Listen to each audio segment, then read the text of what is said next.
Food habits are changing. ఎప్పుడైతే food habits మారుతున్నాయో మన ప్రొడక్షన్ హ్యాబిట్స్ కూడా మార్చుకోవాలి.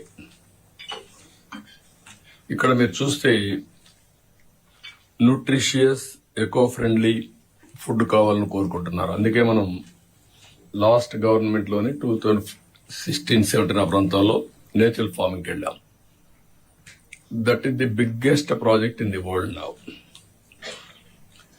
Now we are planning 50 lakh acres during this period, and 20 lakh hectares, around 20 lakh farmers we are planning. That is one priority. Now, agriculture lo kuda changes vachayi. That is where Rajsekhar, all of you has to work it out. High protein paddy, there is a demand. Not carbohydrates. That is red paddy, all these things are coming now.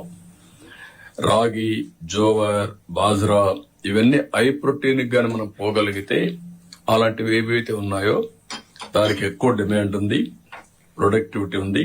ఇది కూడా మీరు గుర్తుపెట్టుకోవాల్సిన అవసరం ఉంది. ఇప్పుడు ఏదైతే మనం early stage లో కొద్దిగా మనకుండే అడ్వాంటేజెస్ లో డైవర్సిఫికేషన్కి వెళ్ళాం. ఎప్పుడో పామ్ ఆయిల్ తీసుకొచ్చాం.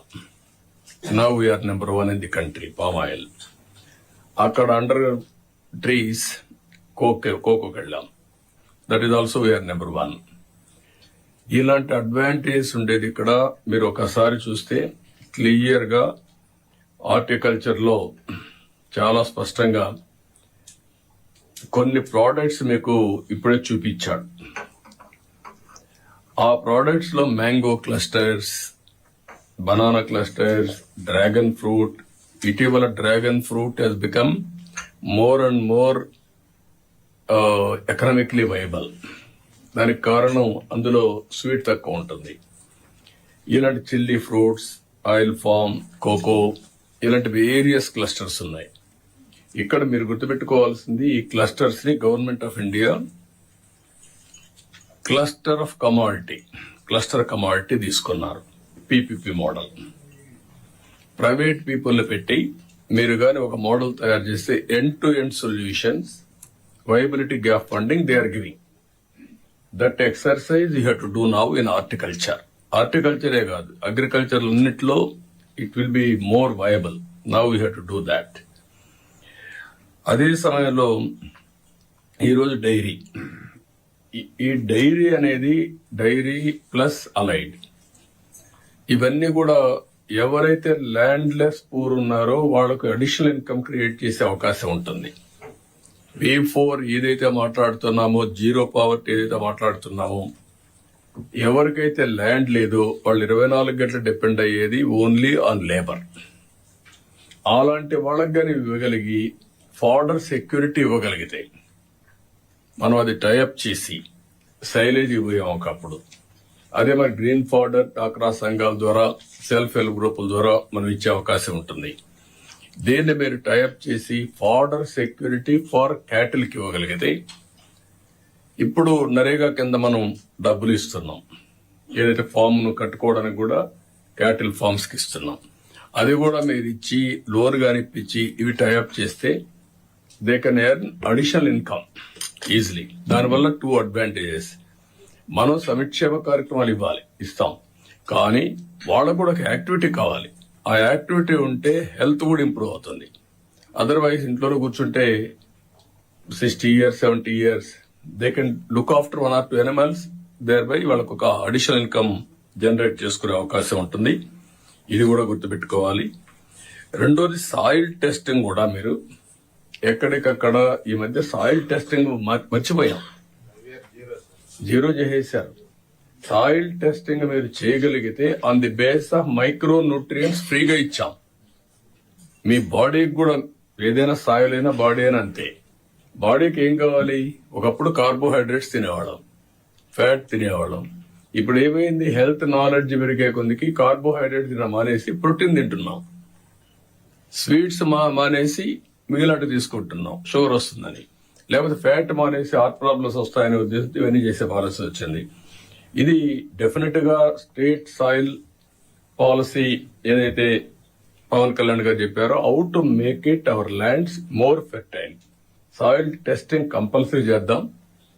ఒకప్పుడు పెట్టాం, ఒకసారి చెక్ చేసుకోండి, మీకు రెవెన్యూ డివిజన్ లో ఉండాలి. ఎవ్రీ సీజన్ ఫార్మ్ ఏదైతే ల్యాండ్ ఉందో ల్యాండ్ ని సాయిల్ టెస్టింగ్ చేయాలి. On the base of that enrichment చేయాలి. దాన్ని ఒక ప్రోగ్రామ్ తయారు చేయండి. That will do it. దానికి మళ్ళీ మైక్రో న్యూట్రియంట్స్ ఏం కావాలనో అవన్నీ ఇచ్చి సైంటిఫిక్ అగ్రికల్చర్కి వెళ్ళాలంట నేను. నాట్ ఓన్లీ నేచురల్ ఫార్మింగ్ కాకుండా everything you have to move in that direction. అదే సమయంలో ఫిషరీస్ కూడా now days there is lot of demand. Best nutritious food. ఒకప్పుడు ఫిష్ అనేది ఓన్లీ కొంతమంది తినేవాళ్ళు, కొంతమంది తినేవాళ్ళు కాదు. ఇప్పుడు మనం స్టేట్ లో కూడా అందరినీ ప్రమోట్ చేయాలి. ఇది బెటర్ ప్రోటీన్. చికెన్ తర్వాత ఇవన్నీ కూడా చికెన్ కంటే బెటర్ ఒక విధంగా చెప్పాలంటే. సో ఇంటర్నేషనల్ మార్కెట్స్ లో మనం డామినేట్ చేస్తున్నాం. We are number 1. దీన్ని మీరు చెరువుల్లో ఎవరికైతే పూర్ పీపుల్, ఎస్పెషల్లీ ఫిషర్మెన్ కమ్యూనిటీకి మళ్ళా చెరువులు ఇచ్చి వాళ్ళ ఇన్కమ్ పెంచడానికి, ఒకప్పుడు ఈవెన్ మనం నర్సరీ కూడా డెవలప్ చేసి అవన్నీ ఇచ్చి వాళ్ళకు హ్యాండ్ హోల్డింగ్ ఇచ్చేవాళ్ళం. Now you have to revive that. ఏదైనా సరే ప్రో పూర్ వాళ్ళ ఆదాయం పెంచే మార్గాలు ఏవి ఉన్నాయో అవన్నీ కూడా మీరు క్రియేటివ్ గా ఆలోచించి ముందుకు పోవాల్సిన అవసరం ఉంది. ఇంకొక పక్కన వీటికన్నిటి కూడా టైమ్లీ ఇన్పుట్స్ గానీ, ఇన్సూరెన్స్ గానీ, ప్రొక్యూర్మెంట్ గానీ, మార్కెటింగ్ గానీ, కోల్డ్ చైన్ లింక్ కూడా, backward forward integration, food processing ఎక్కువ ప్రాధాన్యత ఇవ్వడం, especially in Rayalaseema where fruit based ఉన్నన్నిటికి ఇవ్వాల్సిన అవసరం ఉంది. ఇవి చేస్తూనే ఇప్పుడే ఇక్కడ ఫారెస్ట్ ఏరియా చాలా కొంతమందే ఫారెస్ట్ మీద శ్రద్ధ పెడతారు. I'm very happy. Pawan Kalyan గారి ఫారెస్ట్ అంటే చాలా ఇష్టం. Under his leadership now he has to improve. ఎట్లా చేయాలనేది మీరు ఒకసారి చూస్తే, నేను ఇప్పుడు కాకుండా సమైక్య ఆంధ్రప్రదేశ్ లోనే ఫారెస్ట్ మీద చాలా శ్రద్ధ పెట్టాం. That is wealth. 1/3 ఇంకా more than 1/3 area, 40% area is forest. You are making barren lands. ఇవన్నీ రివైవ్ చేయలేకపోయాం. అందుకే నిన్న జరిగినటువంటి కేరళ ఇన్సిడెంట్ కూడా, యాక్సిడెంట్ కూడా, that is also one of the reason. ఇప్పుడు దానికోసం నేనేమంటున్నానంటే, ఒకప్పుడు ఒక ఫారెస్ట్ ఉంటే చుట్టంతా కూడా ట్రెంచ్లు కొట్టాం. That 1 metre into 2 metres 3 metres. నీళ్లు ఎక్కడి నుంచి వచ్చినా కూడా దానికి ఒక ఇది చూపించి చెక్ డ్యాములు కట్టుకుంటూ వచ్చి ఫారెస్ట్ ఏరియాలో అక్కడనే నీళ్లు నిలబెట్టి అక్కడి నుంచి రీఛార్జ్ మొత్తం ల్యాండ్కి వచ్చేది. ఫారెస్ట్ అన్ని కూడా గ్రీనరీ బ్రహ్మాండంగా డెవలప్ అయ్యేది. నవ్ ఇంకొక పక్క ఫారెస్ట్ ఏరియాలకు ట్రెంచెస్ కొట్టాం, లోపలికి వెళ్ళాం, విత్తనాలు బై హెలికాప్టర్లు పెట్టి విత్తనాలు చల్లే పరిస్థితికి వచ్చాం. అదే మాదిరిగా విధించే ఒక గడ్డపార మాదిరిగా ఒక ప్రత్యేకమైన ఇన్స్ట్రుమెంట్ ఇచ్చి విత్తనాలు ఈజీగా వేయడానికి సోయింగ్ కోసం తయారు చేశాం. ఇవన్నీ మీరు మళ్ళీ అవన్నీ రివైవ్ చేయాలి. పాత రోజుల్లో ఉండే బెస్ట్ ప్రాక్టీసెస్ ని దాని మీద ఇంప్రూవ్డ్ వర్షన్ తీసుకుందాం. టెక్నాలజీ ఇంప్రూవ్ ఇవన్నీ చేయాలి.